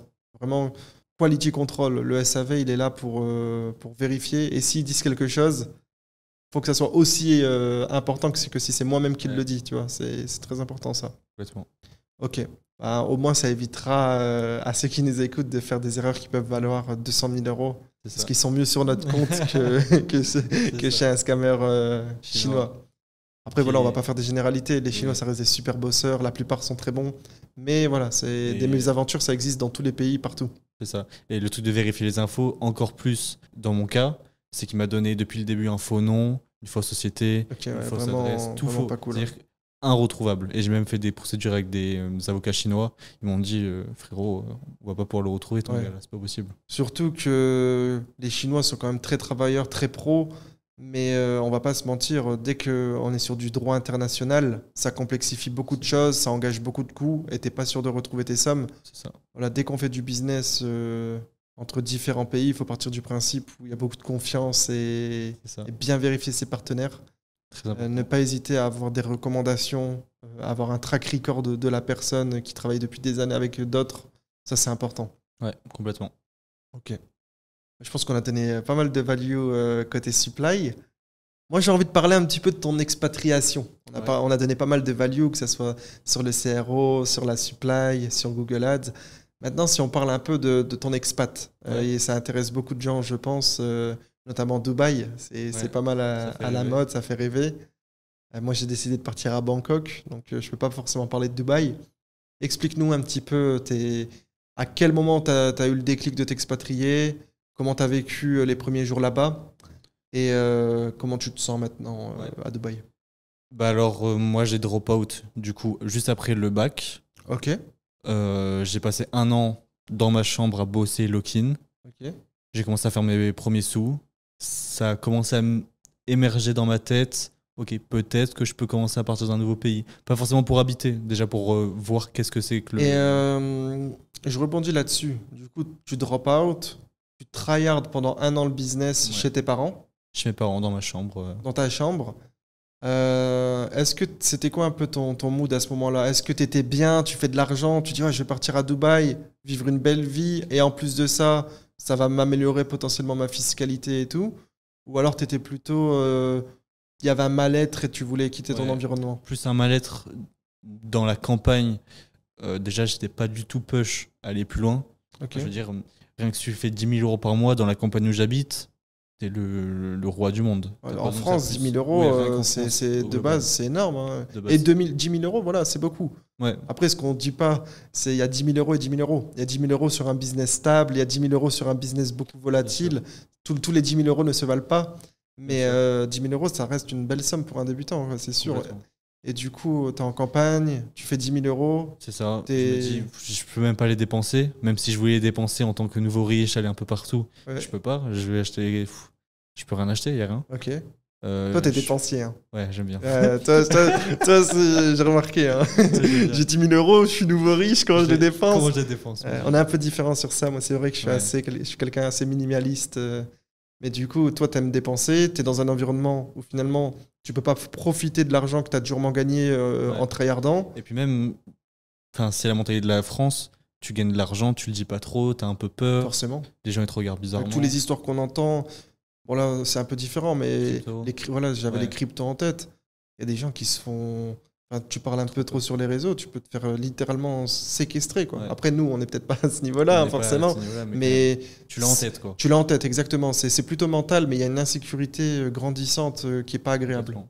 Et puis, quand tu te Les lances. voitures rayées, les conneries Ouais. comme ça. Complètement.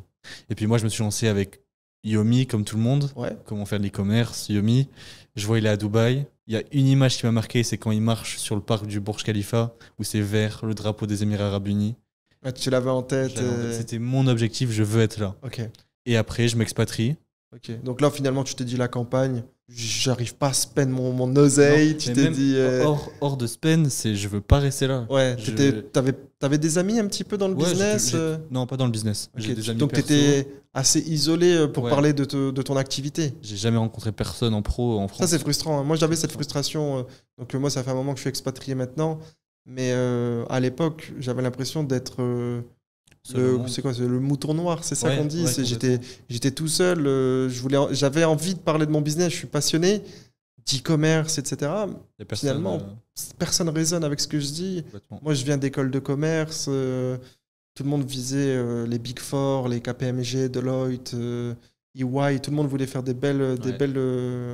travailler dans des belles entreprises, des bons groupes, des belles sociétés. Moi, c'était devenu. Hors de. Non, c'était devenu ce que je déteste. Au début, c'est ce que je voulais faire. Après, c'est devenu ce que je détestais une fois que j'ai mis les pieds là-dedans. Ouais. Et finalement, je me sentais vraiment isolé, seul. Je pouvais pas parler de ce qui me passionne à n'importe qui. Eux, leur sujet de prédilection, c'était les sujets que je commençais à détester. Et là, moi, perso, j'ai eu un gros mal-être pendant mon grind. Ça t'a donné le déclic de. Ouais, clairement, je me suis dit non, là, je peux plus évoluer dans cet environnement. Moi, j'ai décidé de partir en Thaïlande, à Bangkok. Et donc, si on revient à toi, du coup, t'étais plus à ta place.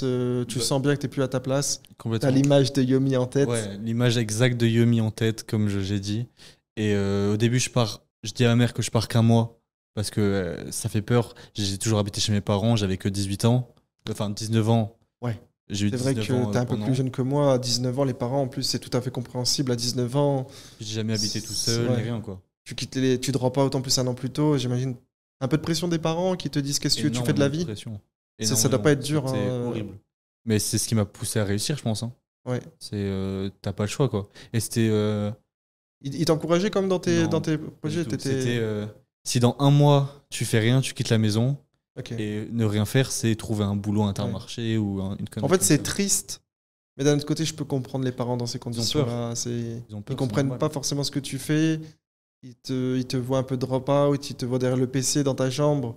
C'est Tu n'oses ça, pas puis- forcément parler parce que tu n'as pas de résultat. C'est assez ça. flou pour eux. Peut-être ils sont moins connectés que toi, je sais pas ce qu'ils font. Ouais, ils sont enfin. pas du tout connectés. En ce moment, en cette même période, je jouais beaucoup aux jeux vidéo. Donc, je travaillais, je jouais aux jeux vidéo. Mais ils voyaient que je jouais beaucoup, donc ils pensaient que je branlais rien. Ouais. Mais Moi, c'est aussi un truc que j'ai eu à un moment donné quand je tryhardais beaucoup. À un moment donné, on te prend pour. Moi aussi, bon, un peu moins, enfin beaucoup moins depuis des années, mais à un moment donné, je jouais beaucoup aux jeux vidéo.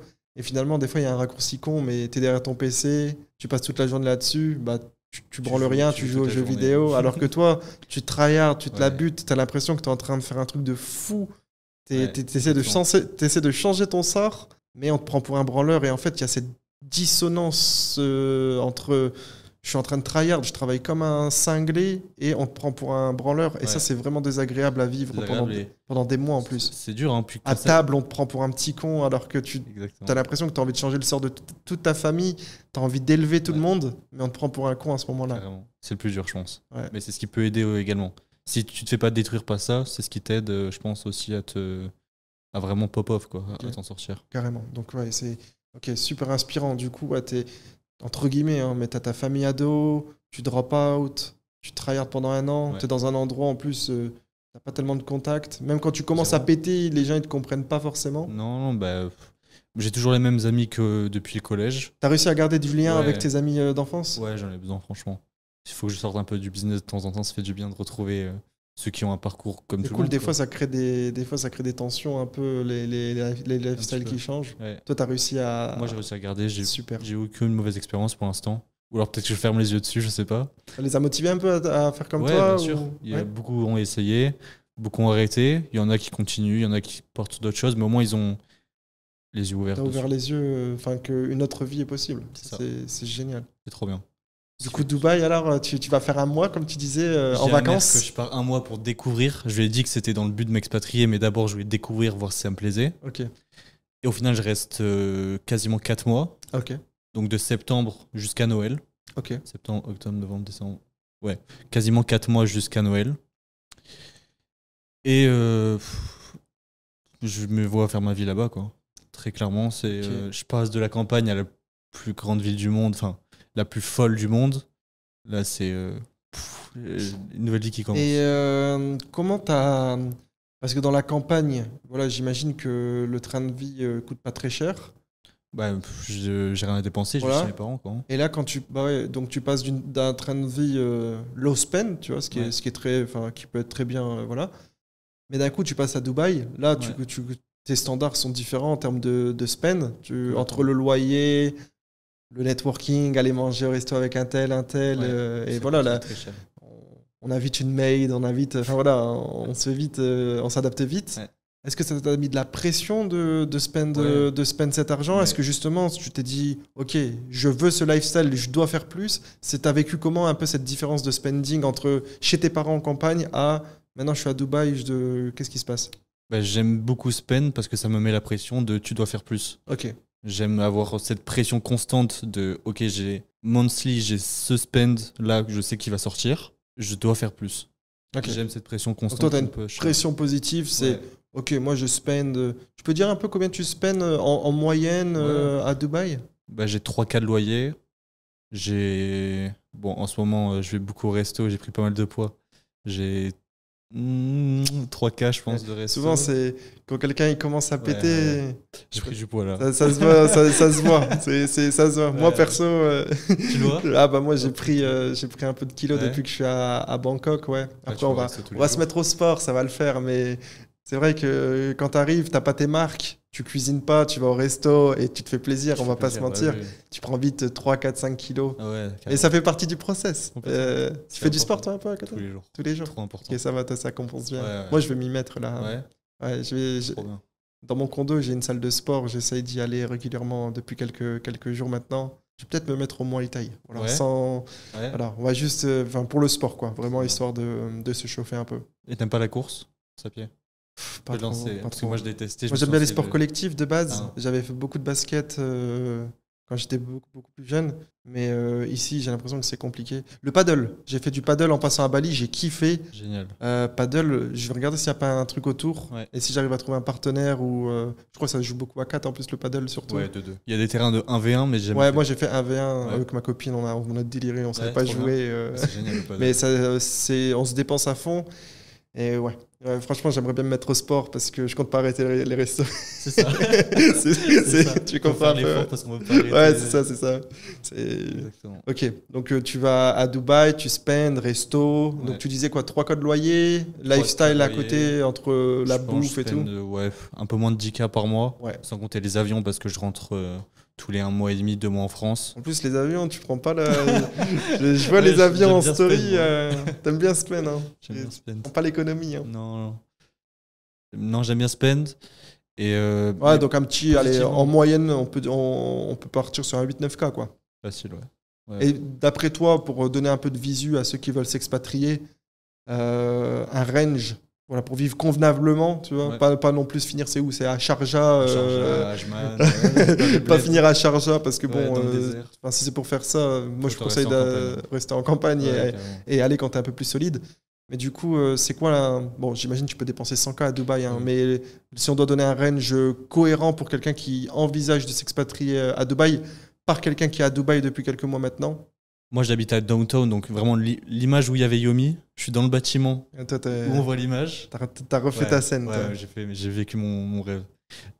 Et t'es pas obligé du tout de venir là pour habiter à Dubaï. Ouais. Tu peux aller une rue derrière, tu vas payer ton loyer 2 fois Toi, moins t'es à cher. downtown, c'est dans le centre, c'est très bien. Centre, face Bourges.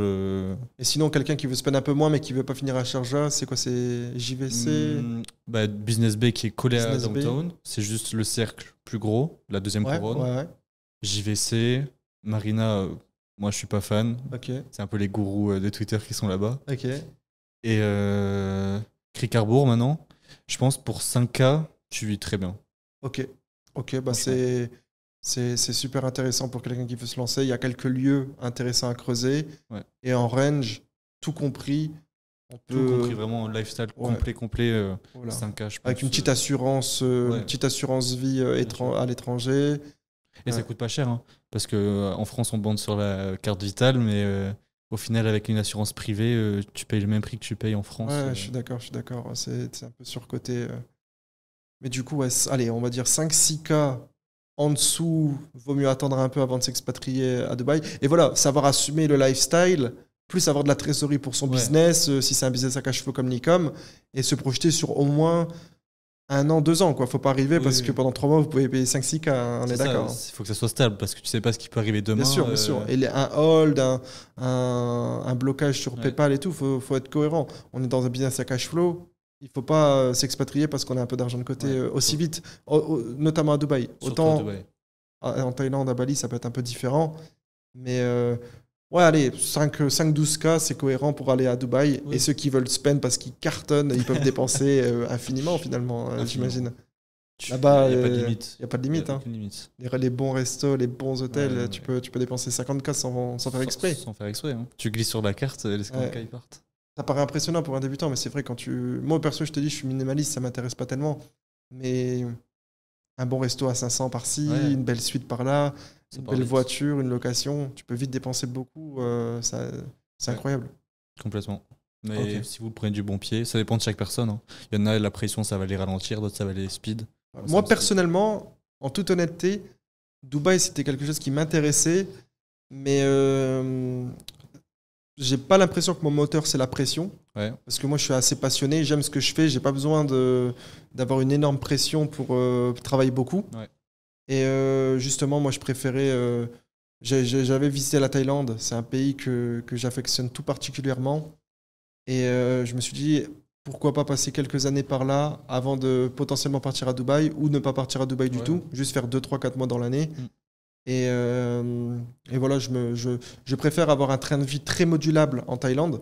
Après, la Thaïlande, c'est souvent sous-estimé. Les personnes pensent que ça coûte très peu cher, C'est vrai. alors que on peut vite dépenser 3-4K en Thaïlande très facilement pour un lifestyle qui est correct, sans faire de folie. Et ça peut même monter à 10-15K si vraiment on veut se faire plaisir à l'européenne. Voilà. Après, il y en a qui dépensent même 50K ici. Faut pas sous-estimer. Il y a des, Il y a il y a des condos, des tours, des restos incroyables en Thaïlande. On voit ça un peu comme la destination du pauvre. Je conseille à tout le monde de venir à Bangkok et d'essayer les Carlton, les Saint-Régis, les restaurants super fancy.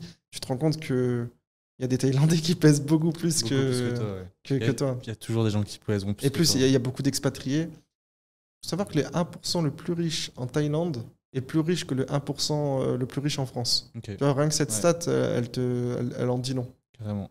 Je crois qu'il faut juste tirer Bernard Arnault de l'équation parce qu'il fausse tout. Ouais, il est trop big. Il est trop loin. Ouais, à vérifier, à fast-checker, mais il me semble qu'il y a un truc de cet ordre-là. Okay. Et moi, ce que j'aime bien à Bangkok, c'est que c'est une terre de passage. Regarde là, t'es à Bangkok. Ça, dans 3 jours. Et dans l'année, franchement, quasiment tout le monde finit par passer 1 semaine, 2 semaines, 3 semaines à Bangkok. Parce que quand il fait trop chaud à Dubaï, on va à Bali, à Bangkok. Et il y a beaucoup d'entrepreneurs à Bangkok ici à l'année. Et pas que des Français, des Néerlandais, il y a des autres Australiens qui passent. Il y a vraiment toutes les nationalités, des Dutch, des Allemands plutôt. Il y a vraiment beaucoup de gens qui passent ici. Et moi, j'ai rencontré des gens de business de très haut niveau. Des millions de CA en e-com. C'est très, très puissant. Carrément. Et puis, ça reste, a priori, je suis là que depuis 24 heures, mais ça reste tout aussi safe que Dubaï et les grosses villes. Très accueillant. Moi, j'aime beaucoup. Tu te sens vraiment bien ici. Les personnes sont accueillantes. Après, bien évidemment, voilà, le respect mutuel. Tu vois, tu arrives dans un nouveau pays, il faut. Bien sûr. Si tu te comportes bien, ils se comportent bien. Si tu te comportes un peu moins bien, peut-être le service sera moins bien, mais voilà, c'est exemplaire en termes de service ici. Tu te sens vraiment bien accueilli. Et moi, j'adore. Ils sont ouverts d'esprit. Complètement. Tout est ouvert. Et aussi, moi, c'est comment à Dubaï ici. T'as l'impression que la ville, elle tourne H24. À 2h du matin, tu peux aller te faire masser un foot massage. Comme ça, tu gères ton business sur ton téléphone. Si tu as envie de boire un verre, à moins de 5 minutes, tu as un petit bar sympa ouvert à 3h du matin.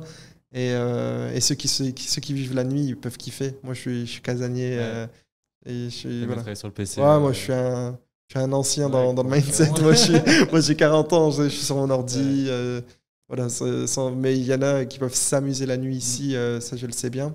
À Dubaï, c'est pareil aussi, la vie nocturne et le service. Tout le temps. Ouais. Service incroyable. Service, cher, je pense que c'est. Cher, mais incroyable. Cher, mais incroyable. Mais t'as moins de la liberté de la Thaïlande. Un truc tout con par rapport à la Thaïlande qu'il n'y a pas à Dubaï, c'est la liberté, la weed, etc. Même si pas beaucoup de gens, je pense, fument. C'est un truc tout con, mais t'as l'impression que tu fais ce que tu veux ici. Juste, c'est ton problème. À Dubaï, t'as un peu plus peur de tout ce que tu fais. T'es carré. Mais moi, c'est ce que je kiffe, franchement. Non, c'est bien. De toute façon, pour les personnes sérieuses, ça me paraît très bien. Tu ressens que t'es dans un pays musulman, finalement. Il y a des règles, faut les respecter et tout se passe bien. C'est ça. Personne ne fera chier, mais je pense que si tu fais de la merde. Ouais. Vraiment dans la merde. Moi, j'ai vu l'histoire. On s'écarte un peu de la value, là. On est sur des gossips, là. Mais c'était les frères Onua qui faisaient un peu n'importe quoi avec des histoires de cocaïne et tout. Il me semble qu'ils ont mal fini. Bah là, on n'a pas de nouvelles d'eux. Hein. Je sais pas. En tout cas, voilà, tu sais ce qui t'attend si tu fais le coin à Dubaï. C'est ça. Au moins, quand tu viens dans la ville, tu as un contrat, tu sais ce que tu dois respecter. Faut pas arriver en faisant le con. Ça finit mal, j'ai l'impression. C'est pas le con là-bas. Ouais.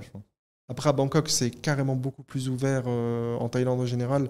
Après, voilà, je pense que quand t'es pas dans ton pays, il vaut mieux pas faire le con parce que voilà, c'est pas ton pays. C'est pas ton pays, tu sais pas ce qui peut t'arriver. Et je pense qu'il faut pas, voilà, à trop sous-estimer les règles locales, tu peux mal finir. Moi, je conseille à tout le monde de respecter le pays dans lequel tu es. Ils t'accueillent, faut savoir bien se tenir. C'est vraiment important pour moi. Complètement. Ok. Complètement. Donc Dubaï, tu recommandes dès qu'il y a un peu de trésorerie, si les personnes sont OK avec un peu de pression, des personnes qui aiment spend, pour toi c'est the place to be dès la première expatriation. Carrément. Et puis c'est l'inverse de l'Europe. L'Europe dégringole, les UAE font que monter, c'est impressionnant. Au niveau networking, il y a tout le monde là-bas. Enfin, il y a tout le monde passe l'année, tout le monde passe dans l'année et tout le monde habite là-bas au moins.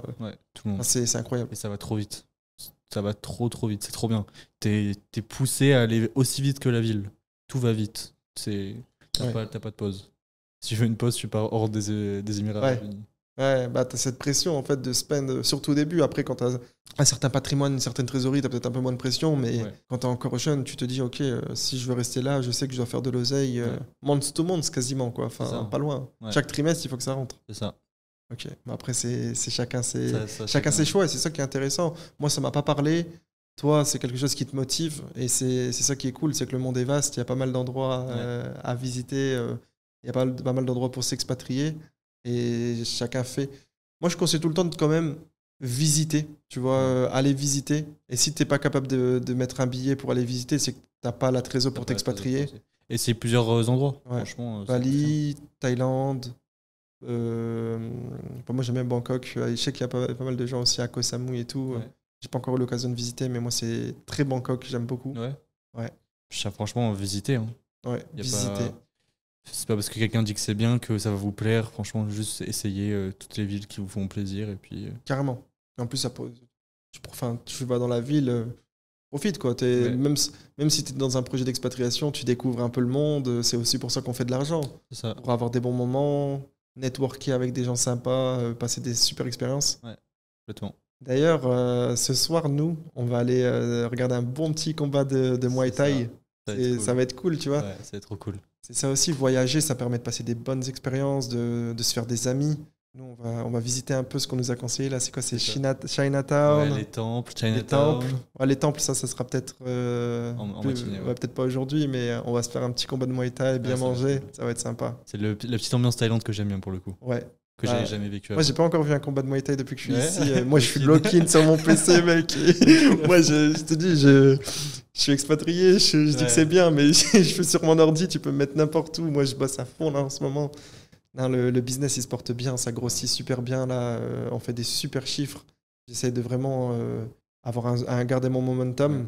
J'ai vu une phrase qui me plaisait beaucoup et je l'ai constamment en tête. C'est finalement tout ce qui dure est fragile. Complètement. Et en fait, c'est une phrase qui m'a un peu... Je l'avais pas comprise dès le début, mais en fait, elle a beaucoup de sens pour moi. Je pense que si tu veux que ton business perdure, si tu veux que ton business dure dans le temps, il faut le considérer comme fragile. Parce qu'en fait, c'est comme ça que les choses durent dans le temps. On est sur de l'e-com.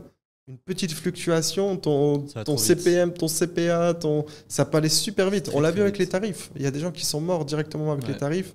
Donc, constamment être au boulot, optimiser son taux de conversion, son AOV, trouver des meilleurs ads. Parce que comme ça, au moins, tu peux assumer quand il y a un problème géopolitique, quand il y a une hausse des COGS. Tous les trucs qu'on peut pas contrôler, quoi. Faut les anticiper. Faut les anticiper. Et rester à jour si tu sur, considères ton business comme quelque chose de fragile, que tu baisses jamais ta garde, normalement, il va durer. Et ça va bien se passer. Et rester à jour sur les nouvelles choses qui se passent dans l'e-commerce plus global. Ouais. Pour pas se laisser distancer par la concurrence, quoi. Carrément. Toi, t'es un peu mindset ou pas du tout? Toi, t'es en mode boulot ou alors tu as des courants un peu de mindset, de développement personnel que t'apprécies? Ouais, beaucoup. Surtout au lancement. T'apprécies un livre en particulier ou un courant de pensée en particulier? Franchement, le truc de tous les entrepreneurs qui se lancent, Père riche, Père pauvre. Et Moi, je l'ai pas lu celui-ci, Père riche, Père pauvre. Je l'ai lu au lycée et Influence Manipulation. J'ai arrêté de lire pour l'instant. Mais c'est deux classiques pour moi qui m'ont... En plus, Influence et Manipulation, je conseille. C'est un petit livre, facilement consommable. Même ceux qui n'ont pas l'habitude de lire, ils peuvent consommer ça assez facilement. Ça apprend des bons basiques sur le marketing. Et ça fait du bien de lire des trucs parfois basiques que tu as l'impression que tu sais. Et tu lis, en fait, tu dis... Et basique, ça ne veut pas dire... c'est pas de la value, au contraire. Souvent... C'est quand tu complexifies des choses que ça part en couille. Simplicity scale, moi, comme je dis souvent. Ouais. Donc, Père riche, Père pauvre, influence et manipulation. Et niveau lifestyle, est-ce que tu appliques un peu des choses de développement personnel comme soit de la méditation ou tu as des phrases en tête qui reviennent souvent quand tu gères ton business ou ta vie? Moi, je suis ultra discipliné. Sans discipline, je bosse pas. Je peux pas me lever sans to-do list, sans agenda ou quoi, sinon ma journée, elle part en couille, elle est pas structurée. Donc discipline, ça fait un peu partie du self-développement. Et puis après, moi j'aime bien aussi laisser la vie aller. Je pense que la vie elle fait bien les choses. Je prends les choses positivement et ça me pousse. Mais non, pas de méditation. les douches froides quand je me lançais. Je parle pas, ouais. Moi, je suis pas trop dans ça non plus, mais je sais qu'il y en a Ouais, ça peut. qui chiffrent bien, qui sont à fond dans le C'est ça. délire. Je demande à Si chaque ça fois, vous c'est aide, intéressant. faites-le, quoi. C'est tout. Ouais, carrément. Non, moi, de ce côté-là, perso, moi, je suis très pragmatique en mode si on bosse beaucoup et qu'on fait les choses bien, de manière cartésienne et Ouais. pragmatique, ça va bien se passer. Vraiment. Et sinon, principe business, moi, peut-être 80-20 que j'aime beaucoup. Mm. Ça, c'est un truc que je remarque beaucoup. Ceux qui vont mettre l'effort sur les bons leviers, Ouais. c'est ce qui fait scale ou c'est ce qui te fait stagner ou mourir. Niveau business, hire slow, fire fast. Alors moi, ça, c'était un truc que j'ai changé récemment. Avant, j'avais une grosse équipe. On était 22-23 dans mon agence. Maintenant, on est moitié moins et ça se passe tout aussi bien. Ouais. Par contre, j'ai mis des incentives en place. J'ai gardé que la crème de la crème. On a amélioré aussi nos systèmes et nos process qui ont pas mal aidé. Mais maintenant, j'ai envie vraiment d'être entouré que de gens qui bossent, qui aiment ce qu'ils font Ouais. et qui sont responsables, comme tu disais tout à l'heure.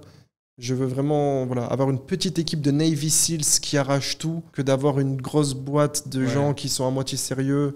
Hire slow, fire fast. Si je te sens pas, je te fire et j'hire slow parce que je veux la bonne personne. Carrément, trop important. Savoir recruter. Je suis encore en train d'apprendre ça parce que je suis pas super bon. Ouais, c'est Mais la c'est tâche, trop c'est la compétence la plus dure quasiment Ouais, super dur. et qui a le plus de ROI. Surtout pour nous, en tant qu'e-commerçants, on est sur le PC toute la journée, on sait pas parler aux humains. C'est sortir de sa zone de confort, c'est apprendre des nouvelles choses. Le management, c'est très compliqué. Comprendre les incentives, qu'est-ce qui motive ton équipe? Est-ce que c'est l'argent? Est-ce que c'est la reconnaissance? Savoir identifier chaque profil. Non, moi je te dis 80-20, hire slow, fire fast et simplicity scale. Je déteste les choses complexes parce que je les ai déjà complexifiées auparavant. Et pour moi, je le vois en plus en ce moment, c'est un peu à la mode.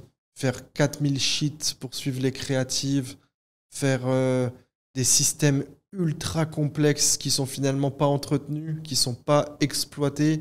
Pour moi, ça rend fou tout le monde, ça slow les process. Simplicity scale. Après, voilà, pas besoin de faire les choses non plus à la zèbre. Mais tu peux faire les choses très bien dans la simplicité. Ouais, 100%. Ouais. C'est trop important. Ça, c'est un truc. Moi, dès que ça se complexifie, je dis oula, les gars, attendez. On va se poser, on va faire du 80-20, on va faire les choses proprement. Mais on va pas partir dans ce shit à 32 colonnes à entretenir chaque jour parce que je sais que dans 2 mois, on va le jeter à la poubelle. Ouais. Carrément, c'est un enfer, ça prend trop de place dans l'esprit. Ouais. Et moi, dès qu'il y a de la data entry daily, même si tu peux le déléguer, j'évite le plus possible. Des fois, t'es obligé, mais à trop vouloir faire bien, finalement, tu complexifies les choses et ça rend fou tout le monde. Complètement. Je suis complètement d'accord là-dessus. Ouais. Toi aussi, tu l'as vécu un peu ce truc-là de simplicité, à un moment, complexité. J'ai commencé à faire tous les sheets suivis, comme tu as dit, hein. Toute la data, tous les updates, qu'est-ce qui s'est passé aujourd'hui, qu'est-ce que je veux qu'il se passe. Et au final, une semaine après, tu te dis putain, je passe 1 heure par jour là-dessus. Ouais. Ça en plus, m'apporte rien. finalement, tu entres la data, mais tu l'exploites jamais parce que. Enfin, des fois, c'est compliqué. C'est ça.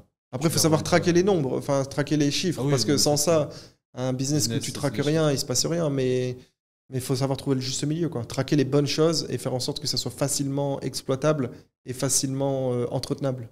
Complètement. 100%. Carrément. Et là, du coup, Bangkok, 24 heures que tu es là, mauvais a priori. J'ai tweeté, ça pue, c'est pas Ouais, beau, j'ai vu le tweet. C'est pour ça que je t'ai dit, là, attends. J'ai vu le tweet à Bangkok, je vais te prendre. On va aller faire un petit podcast, on va se faire un bon resto. Ouais. On va aller voir un petit combat de boxe thaï. On va essayer de te faire kiffer un peu Bangkok, quoi, avant que tu partes. Non, mais après, je veux pas avoir un avis mauvais en 24 heures, mais je suis arrivé au mauvais moment. Ah, t'as été dur avec Bangkok. Ouais. En moins de 12 heures, j'ai vu le tweet, je me suis dit. Je suis arrivé à l'aéroport. T'es arrivé, il pleuvait. Il pleuvait, pas par choix, avec des poubelles qui puent. Ouais, pas par choix. C'est vrai que t'es venu dans un mood où déjà tu voulais pas forcément être là, stressé un peu à cause de raisons diverses et variées. Carrément. Mais bon, je vais repasser. Je suis sûr que ouais. Avec une bonne météo, ça sera mieux. Et là, ce soir, on va kiffer, t'inquiète. On va manger une bonne viande, comme on disait tout à l'heure. Un bon resto, un bon Muay Thai. Et je pense que tu pourras repartir demain ou après-demain avec une belle image. On va essayer. J'espère. Bah écoute, Morty, c'était un plaisir de t'avoir dans le podcast. Également. Moi, je vais mettre tous tes liens en bio. Donc, je mets quoi? Je mets le YouTube où tu as fait une première super vidéo et tu vas Ouais. faire du contenu ces prochaines semaines de Ouais. manière assez fréquente, c'est ça? Bah, je sais pas quand la vidéo sort, mais moi demain j'ai une vidéo qui Ok. sort. Ouais, ça Ouais, sera ça sorti sortira. d'ici là, ouais, Ouais, bien ça sûr. sera sorti. Et Donc, plus bien, fréquemment, tu vas partager de la valeur, tu vas montrer un peu de lifestyle pour inspirer les gens. j'ai pas de plan particulier pour l'instant. Ok, Je vais voir avec Ange qu'est-ce qu'on va faire. Ouais. Faut que j'envoie de la patate en tout cas parce que je suis trop long. ok. Et Twitter, là je reprends. J'ai fait une petite pause réseau, mais je reviens. Super. Donc, je vais mettre YouTube, je vais mettre Twitter, Instagram aussi, ou comme ça, Merci. les gens qui vont Magnifique. voir. C'est quoi? C'est des firsts, des premières. C'est quoi que tu voyages en Ouais, quoi? je mets tout. Hein. Je mets Ouais. mon lifestyle. Pour le coup, Ton Instagram, c'est lifestyle, lifestyle. si ça peut motiver des gens, il y en a qui résonnent bien avec ça. Carrément. Donc, Ben, merci. why not? Un petit mot de la fin, tu veux partager quelque chose, que ça soit de la value, que ça soit un peu de motivation, un petit mot de la fin pour notre audience, pour aider les personnes débutantes ou alors donner une value à des intermédiaires, c'est libre à toi. Bah, si vous vous lancez, croyez en vous et va bosser. Va bosser, Va bosser, il n'y a pas de secret. c'est très bien. Personne ne le fera à ta Je place. m'attendais pas à ça, je m'attendais à une belle phrase bien léchée. C'est Non, prends en pas toi, besoin. va bosser. Et finalement, action supérieure à réflexion, moi, c'est quelque chose qui me parle bien. Donc, on finit sur ça. Parfait. Merci beaucoup, Marty. Ciao, ciao. Merci. Ciao, ciao.